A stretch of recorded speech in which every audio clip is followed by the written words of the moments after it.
It's happened. It's happened. Roki Sasaki has officially signed, and he signed with with the Dodgers, as everybody predicted, right? Everybody did. As people follow in, welcome back to a live stream, not planned live stream. In fact, I just recorded a video with a guest on for Baseball Chaos. But welcome back to Touching Base Podcast. All right, so you guys see the thumbnail, right? So some of you are wondering if I'm going to go on an irate little rant and complain and bitch and moan about Roki signing with the Dodgers, right? Well, not really. I mean, as we all knew, it would probably happen. There's a lot of rumors that like, oh, it's going to be Padres. It's like the underdog. There was that film that was that recording that was taken from, I believe it's an apartment complex. There's a hotel right next to it, so I don't know which angle it was, in left field in San Diego over at Petco Park, filming him throwing in left field. It's not confirmed whether or not that was him. Very likely it was him because it was the exact same windup, and there's a bunch of people watching. There's no other reason to have it. Wasn't you, Darvish, so I don't know any other Japanese player that they have a very distinctive windup. That would be somebody else. So it's done. It's said and done. Roki Sasaki is officially a Dodger, which will make it the third international, technically not even an international signing for Shohei, but international player that came from the MPB that is now playing for the Dodgers, and they rule the market once again, but now in a different country. Blah blah blah blah blah. Everybody's super happy. If you're a Dodgers fan, congrats. I mean, you should be stoked because now you have a team that is even more bolstered than ever before. I'm going to assume that they are going to run a 6-man rotation, given his arm. He throws so hard. He's not used to throwing a lot of innings. The ball's different. He's going to have to grip that ball a lot tighter, most likely, because the threads are just not as, the seams are not as predominant like it is in the MPB. The mound distance, I believe, is slightly different. But we all saw it coming. It just, I'll share this with you guys. So, Alden Gonzalez put up a post, Roki is a Dodger. Roki, I believe, posted on his own Instagram showing just a Dodger hat. Basically pulled off what a Blake Snell would be. It's going to be a minor league contract. Of course, he's going to play in the pros. There's no reason not to. The Dodgers have, I don't know, every single major league pitcher that anybody would want to sign for, or any team would want in their arsenal. It's a juggernaut. It is what it is. The NL is just kind of like, meh. There's just the Dodgers. Like, why? It's cute to say the Phillies have a chance. No offense if you're from Philly, but unless this entire team gets injured, it's like, oh, what's going on in the AL? It's more of a race there. So Blue Jays missed out again, as always. The Padres missed out. Sucks for them. It would have been a really good script, I think, for the MLB when it comes to having like Yu Darvish and Roki Sasaki in a rotation where Musgrove is going to be out for the entire season. They have Dylan Cease, but it looks like he's getting traded soon. It would actually ease it up a little bit so that they have somebody in that rotation if they needed to trade him when it comes to salary dumps. If you guys watch my video on YouTube or listen to it via Spotify, the last one, which was about the ownership dispute and lawsuit, go check it out if you have not. If you want to get educated on it, it doesn't have everything. Obviously, not everything has been released, but the fact that they're probably trying to get rid of funds at this point that are going out the door for players, Roki would have been great for the Cease move. Then they could bring prospects in, and then they still have an elite pitching. And for MLB, would have been like, oh, okay, these two are like rivals, so going against each other would have been monumental and very cinematic, almost, like a storyline script, like, oh, these two teams are really going at it. But no, it just went to the Dodgers, of course. If you guys saw the thumbnail, I'll just circle back to that because you're probably curious why I said that. So first off, and this is going to be kind of a repeat, I'm going to be posting something right after this. Is a long talk with Jeff from Blabbin' About Slabbin'. I'm a big card fan. He's a big card collector. Really awesome guy. Amazing. Go follow him if you guys can as soon as it comes out. Just check the subscription box or bell, or just come back later, whatever. You don't have to subscribe. I was thinking he was going to go to the Padres. Like that was the hint. Like, oh, this is conspiracy. Of course, we also went over the fact that his agent is just full of shit this entire time. Everything he said was completely false on almost every level. First thing, and everybody heard about it, and he said it like, I think we're going to look at a smaller market team. He doesn't want to have that media drama and all that stuff. And I don't want to reiterate everything I said in that recording that's going to come out here soon. But for the most part, all the teams that came out were big market. Every single one. Texas, Mets, Dodgers, Padres. All of them were large media market. Rangers, it's big. Yeah, I mean, Dallas like number 5. There was like a hint of the White Sox, but as Jeff says, if you guys want to watch that, it's still a massive, like there's a huge following for Chicago sports, whether or not it's the Cubs or it's the White Sox. If you're on the South Side, North Side, you're going to rep your own team most likely. Even if they were terrible, it's still a large market. So they said there was like this one like mystery team that was out there. So it was like, okay, maybe that's like the Cubs or the Mariners, but Cubs is, I mean, another big market team. So, so that was complete bullshit in what he said. And then they put out a story saying that he's not going to meet with teams that try to bring players in. He just wants to talk to the organization. He doesn't want to get, coerced in a certain way by the players to kind of like butter him up to come play for them. Because obviously this is a minor league contract no matter what, because he's not reached that the age 25 season, reached that age 25 or played enough seasons in the MPB to qualify for a major league offer. So he meets with the Dodgers. That it comes out that no, he's going to meet with all the players or whatever players they want. They will be attending this meeting after they said they're not going to do that with the teams.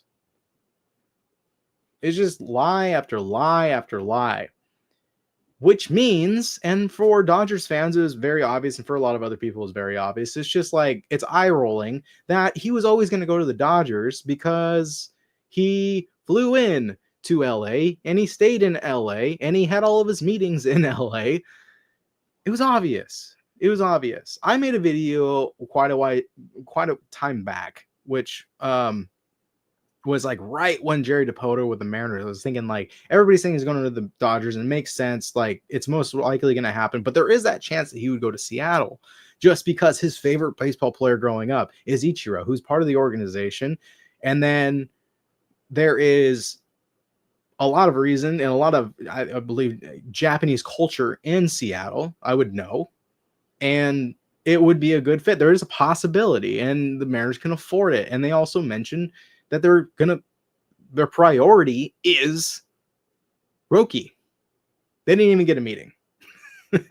They didn't even get a meeting. Going back to total bullshit. They're not looking for small market team. They don't care. And if here's another issue I have with this, and I mentioned this in the other video that I'm going to be uploading here soon. This all happened, of course, 35 minutes after we finished recording. I just finished editing it, so it's going to go up soon. LA, the Dodgers, literally is the largest Japanese media market, which is exactly what he was supposedly complaining about because he wanted to leave Japan and go to the MLB. They were giving him a hard time, supposedly, for wanting to jump ship and get on his way over to MLB and leave Japan and not be part of that market anymore. And that was his big issue that he had. And now he's going to literally the most heavy Japanese media heavy team in baseball. So it's all bullshit. So don't believe what the agents tell you in press conferences. Like, we should really learn a lesson from this, obviously. I mean, most people understand with Scott Boras. Like, he is full of it. All he's doing is throwing information out there that might be true, right? Just to bring up their value. So, and a lot of these players are listening to him, but it's backfiring.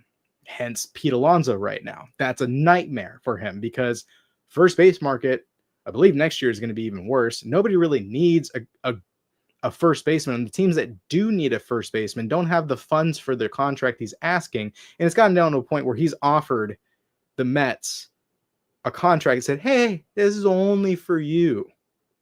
It's only for you because I love you, because this is my team. I'm the franchise face here. That's like, nah, I'm good. We're fine. And they're not going to re-sign him. So agents are full of it.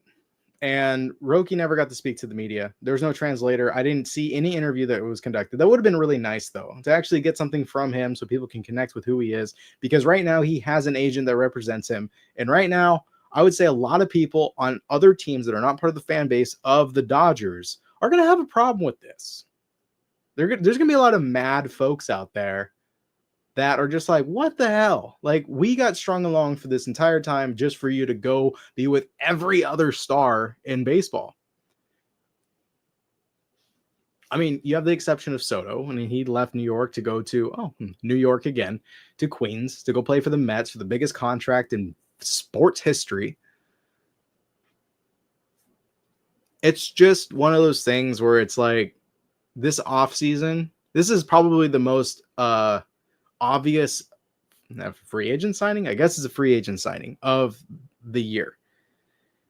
Juan Soto still had a little bit of like, where he might go, depending on taxes, depending on how much money would be offered, right? It's a little bit different. He ended up with the Mets, and ultimately it was because Steve Cohen has unlimited deep pockets.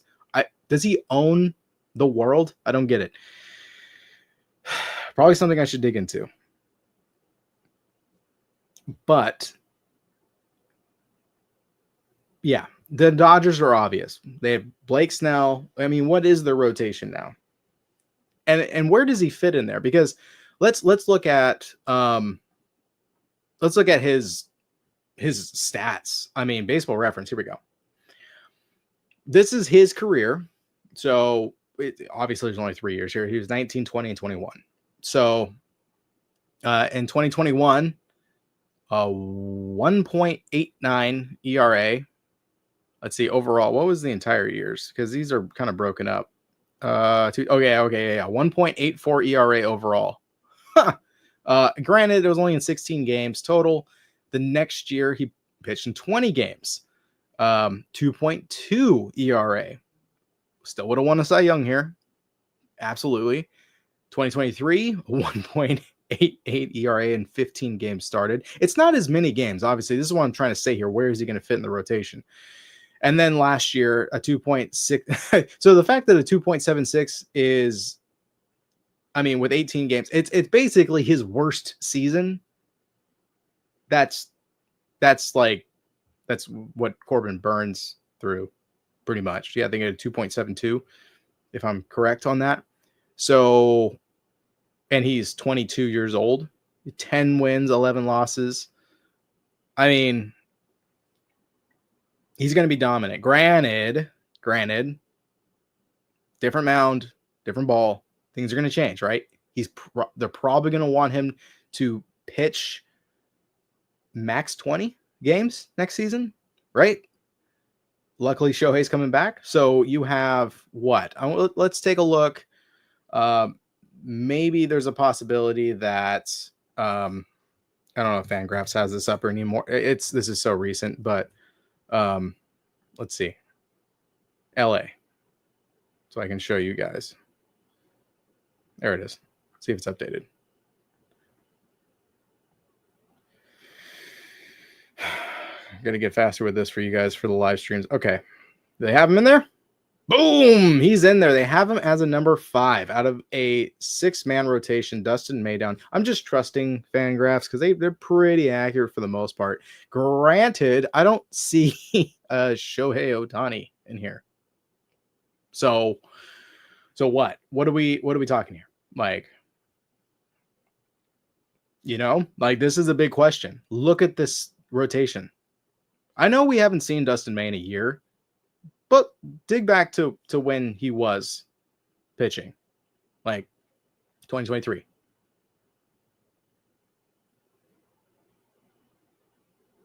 A 2.63 ERA. He put up a 1.2 WAR, and they're putting him as a 6-man in their rotation. I know it's only 9 games, but dude, you're nasty. Your worst year was in 2022, but you have both under 3 ERAs for 2 years straight right before that. That's your number 6 in your rotation. That is most people's aces. We'll see how he does going back. But you have Tony Gonsolin as your number 4. I mean, Shohei fits in here somewhere, obviously. But then you also have Michael Grove, who can be a starter. And go down to your, I mean, you're going to have to miss out on River Ryan because he is hurt, and Sheehan and Stone. Stone was surgery? Yeah. Okay. But you still have, I just don't want to get confused here.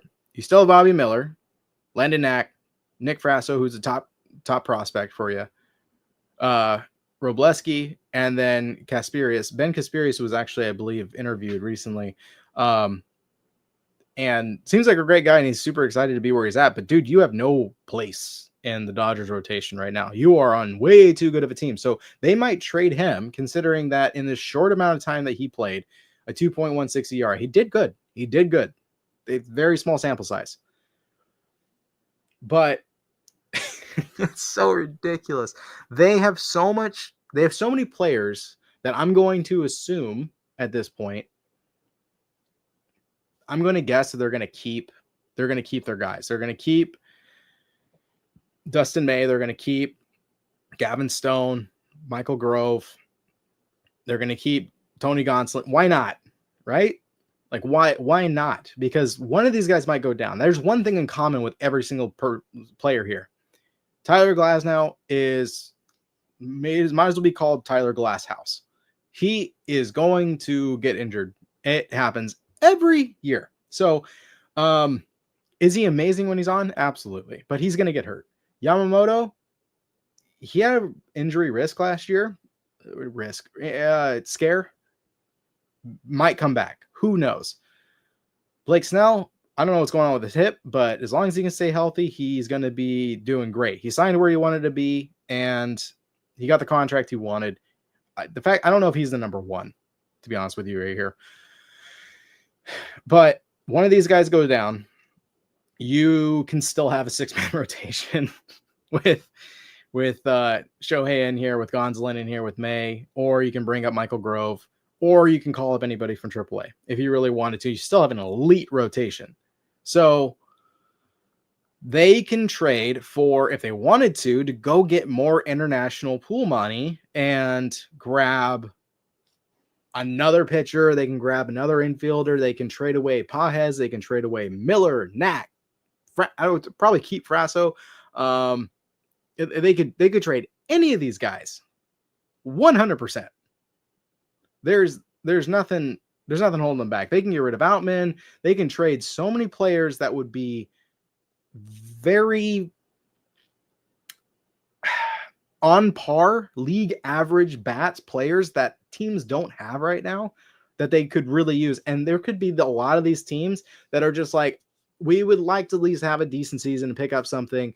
And we've been in a rut. We're not going to get anybody internationally signed. So here's our international money and give us some guys that we can play now. There's going to be a lot of that. It's a juggernaut financially. It's a juggernaut performance-wise. You have 3 closers that you can choose from, and they're all good. Evan Phillips, training was incredible during the playoffs. And then Kopech, obviously. Honestly, I would rather have Blake in there, but that's just me. It's insane. It's absolutely insane. Sorry, I haven't got to any of your guys' comments. I haven't read anything. Yeah, Nate. Well, I haven't seen you in a while, bud. If you want it, yeah, if you want your agent to preach all that stuff to maximize everything. But as far as like analyzing, as far as fans following this stuff, just don't put too much. Don't put too much. Geez, what is the word I'm looking for? Investment, too much coin, too much of your, whatever that saying is, into what these agents are saying. because it's going to be, it's all a money grab. You know, it's to throw people off. At this point, it's like, okay, you just roll your eyes, roll with it. Wherever they're going to sign, they're going to sign, and just cross your fingers and hope. Look more at probably, I mean, and you should, I guess we should have from the very beginning, but nobody talks about it, is where do they live? Where are they from? Where do they like to play? Where do they perform the best? Versus whatever the agent is saying. Look at Corbin Burns. He lives in Scottsdale. He signed in Arizona. Arizona was willing to fork up the money when he came to them saying, hey, I just had twins. I would love to just play in my home, and spring training's at home. It just works for me. So that's smart. Yeah, stock. Yeah, stock. I don't trade. So there you go. Explains. I can't think of the words. Jack, good to see you, bud. You're always here. Jack's the best. I wish you would make some content though, because you got some good observations, man. I wish you would.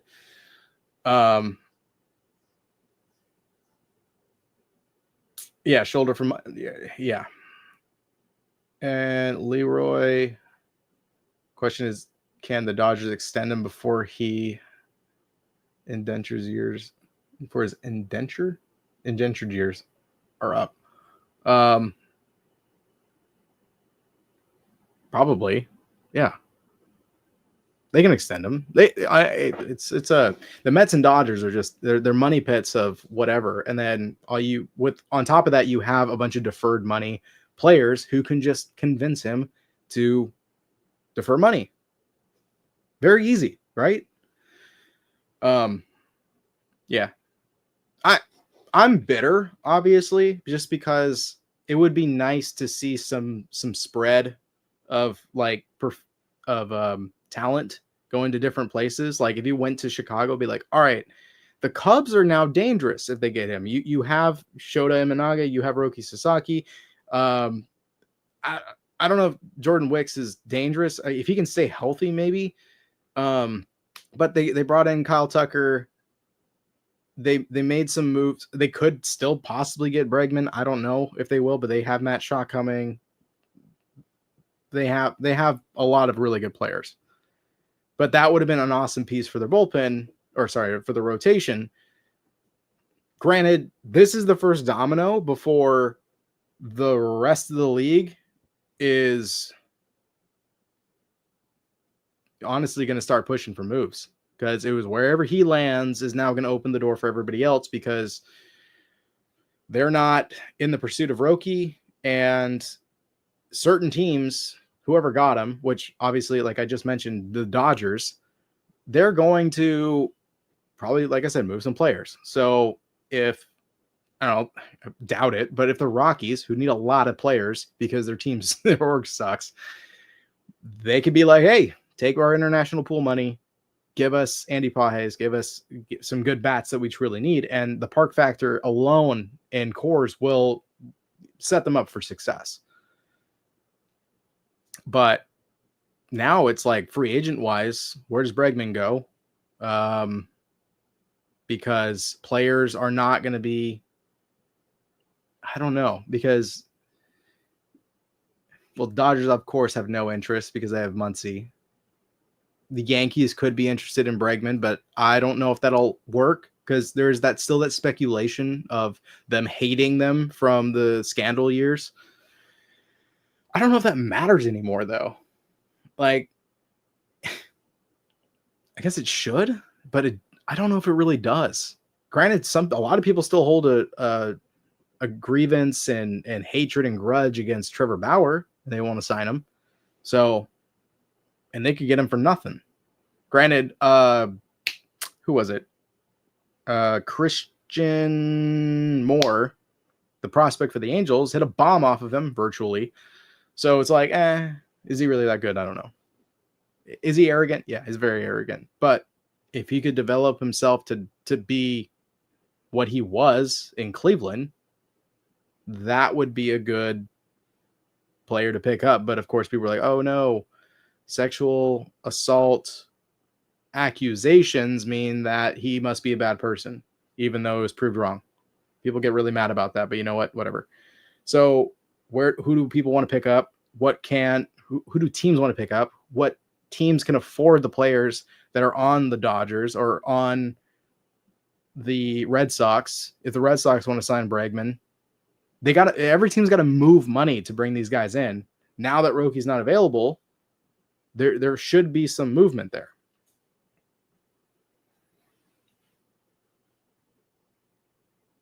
Yeah, Jack, exactly.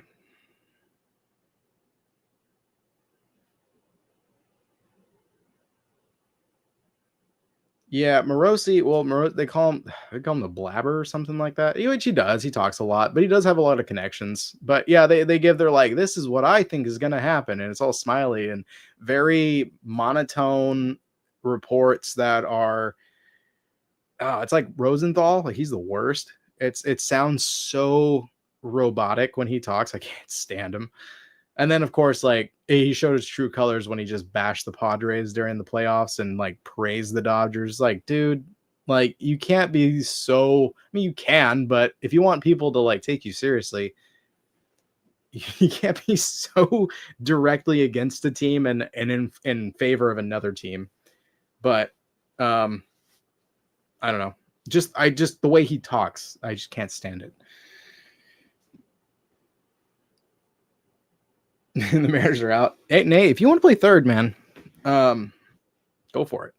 Give Jerry a call. Like, hey, I will play third start for 3 years at 300,000. And I'll write an NDA, an agreement saying we're going to bypass the rules of the MLB, and I'll go and play for you. And guess what? I'm going to have the same batting average as Mitch Garver. But hey, at least you have a third baseman. You're probably gonna be so full of yourself that you're gonna be able to hit better than that. Yeah, this is not a surprise, obviously, but it's just so, I don't know. It just seems like okay, whatever. Like I haven't in my whole time of being like a fan of baseball. I guess the 98 Yankees the last time that we had like just a team that was like, all right, well, why try? And the NL is like the Mets have a chance, but they're being stupid right now, not bringing back Pete, unless they think that they can get Vladdy in a trade, because the Blue Jays have been in rumors of like signing Pete Alonso, who have the money to do it, and honestly, they're the only ones. Like, if Vladdy doesn't want to come to an agreement with them, the franchise face, when it comes to money, they sign Pete Alonso and say, hey, Vladdy, you said you would go play third, so go play third because we can't make an agreement. We get our first baseman that we want for much less than what you're demanding. And then halfway through the season, or even right away, Boston's like, hey, we got what you want in our farm system, plus Yoshida and Tristan Cassis, if you guys want to play that route. And you guys take these contracts, take these players, we'll take Vladdy, and they will say, hey, we don't have Yoshida's contract anymore. How much do you want? And guess what? Our taxes are significantly less than Canada's. And Vladdy might be like, sign me up. This is my number. And they'll most likely take it. Of course, the factor would be, how much does Alonso get signed for?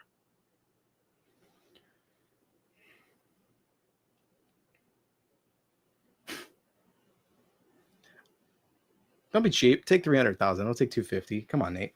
What's up, dude? What's wrong with you? Munetaka Murakami. I've heard that name before. So 33 home runs in 143 games, 851 slug, 851 OPS. It's interesting. You never see those matched up. Wait, what? 851 slug? That doesn't. Wait, Jack, I think you have a typo.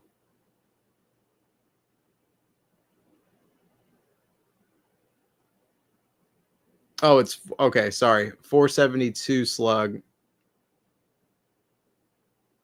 Oh, you meant an OPS plus of 82? Is that what it is? It must be park factor. Sorry, it's not divided up right. No. Yeah, that doesn't make any sense.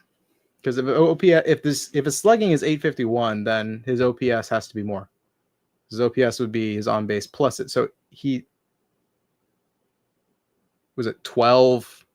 His OPS would be like 1323. Am I doing the math right on that? Sounds like a tank.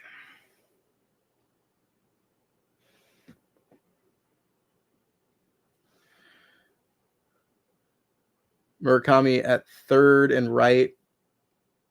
And was that Muncy? Do you mean Muncy or no? I mean, I'm trying to read your comments. I think you're typing too fast. Oh, batting average is 379. On base is 472. Slugging percentage 851. How is his OPS? That doesn't make sense. His OPS does not add up there. It can't be the same as his slugging. Yeah, Muncy. Munch is spell tech. Yeah, you're fine. So Murakami is third in right field, and Muncy is third base. Oh, okay. You meant to put 3 because shit. Okay. This is getting to a weird comment reading. I'm trying to dissect this. If you guys want to engage, just comment below. The stats, was it like Baseball Reference where it says that? Because that doesn't add up. So his OPS should be like a 1220 or 1323, which is insane. That's basically what Ohtani, it's more than what Ohtani put up last season, and he went 50-50. So that would be awesome. I'm assuming he's still in the MPB. In fact, I got some 2024 Topps Chrome MPB. I'm gonna rip some of that here soon.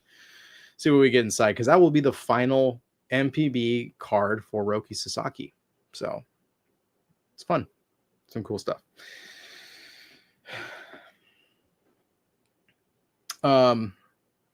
Yeah, so I don't know how much battery I got on my camera. I should have it plugged in, but I don't. The signing for Roki is not a surprise, but granted, it is a bit disappointing. It's disappointing for every other team in the MLB, obviously, not just because he signed there, but because of the hype was all BS. That's what I'm saying. It was all a lie. It was all a way to get people excited and get people interested. But it didn't matter. You know what I mean? Like, there's no reason to hype it up or draw attention or try to push people to like think it was going to be somebody, some other team, some other organization, because everybody's going to pay the same, roughly the same. Now, if you saw multiple teams, or you say one team, let's say the Cubs, sure, they traded away 4 prospects to 4 different teams, and all of them were international pool money in return. Then I would be like, hey, he is getting a payday now coming from this. You know, that would be a sign. But there's nothing happened. Nobody was trading for that at all.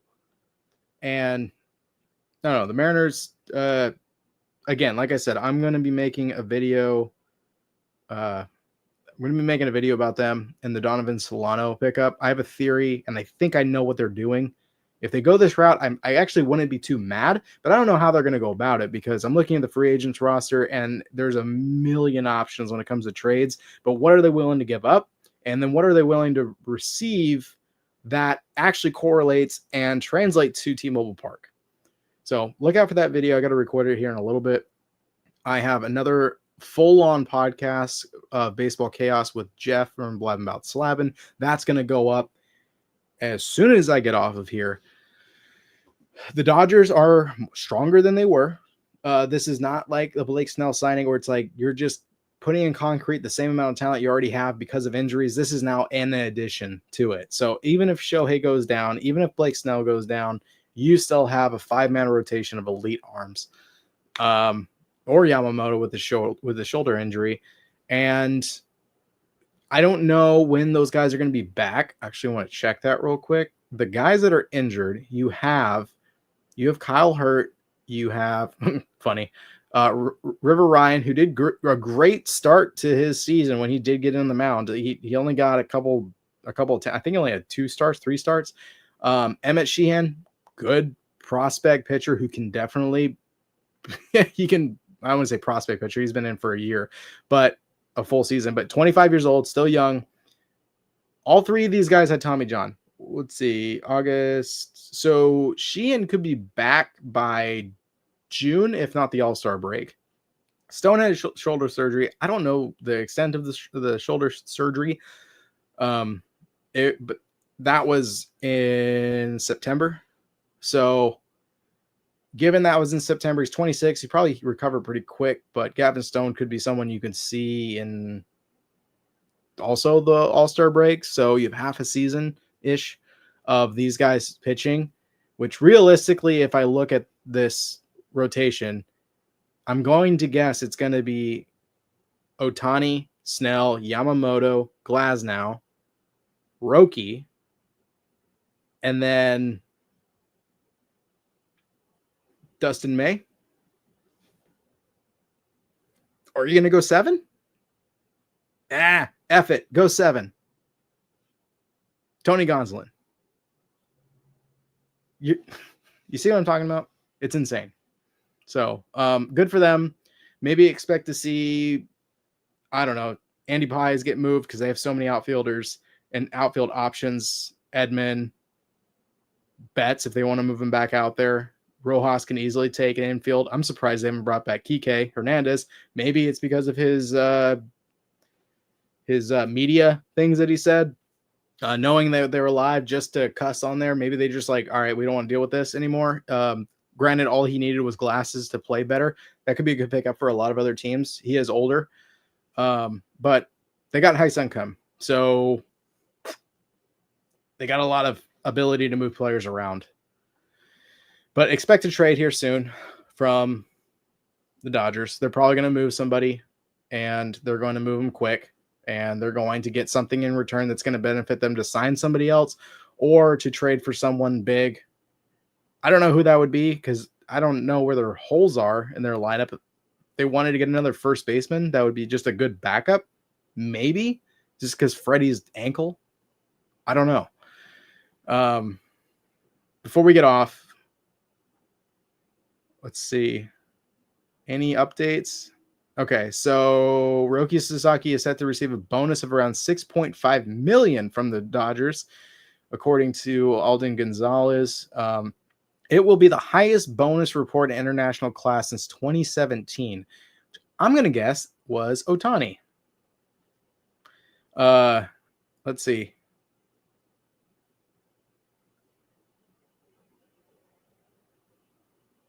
Anything else? No. Nothing new. 6.5 mil. Good for him. We'll see where the dominoes fall. And Koyo Ayagi just got signed with the Phillies to a minor league deal. I don't know much about this guy. So Phillies picked up a guy. Let's see. What's his stats? He is 30 years old. He's going to be in his 31 season. Career ERA is 3.0. Very good.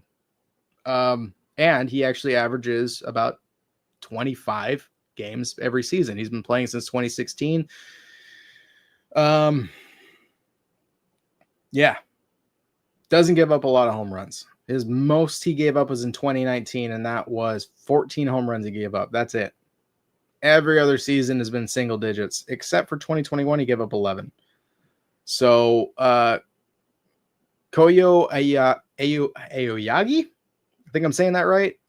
Good for him. He is going to the Phillies. So, looks like he is like a submarine pitcher or something like that. So, yeah.